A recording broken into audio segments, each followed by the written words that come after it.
Eccoci qua, Venezia Eventi è qui con una mostra favolosa. Ecco il nostro autore. Sono Paolo Della Corte, sono un fotografo veneziano, è da un po' che porta avanti delle tematiche, dei progetti fotografici legati alla città, però cercando di presentare una Venezia più contemporanea, che parli dei suoi problemi, soprattutto che parli dei veneziani. Questa è una serie che ho chiamato Venezia 2050 d.C.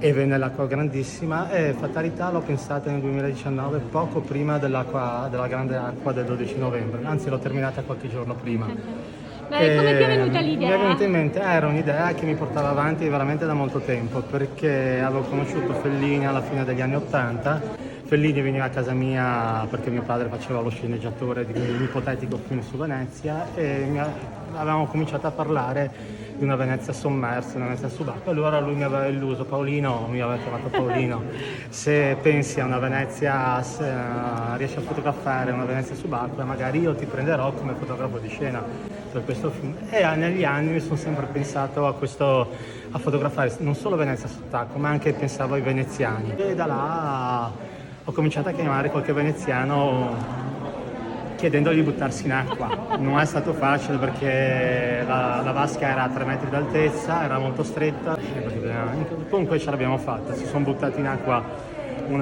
22 veneziani. Alcuni si sono divertiti invece, per esempio questo è una delle mie preferite, si chiama Giorgio Di Battista, che ha la passione della musica ed è entrato in acqua, ha voluto entrare in acqua, non gli ho chiesto nulla, con un violino è vestito da concertista ed è stata... e ci siamo divertiti parecchio. Bello, complimenti, guarda, Grazie è una ancora. mostra veramente meravigliosa. Grazie. Grazie.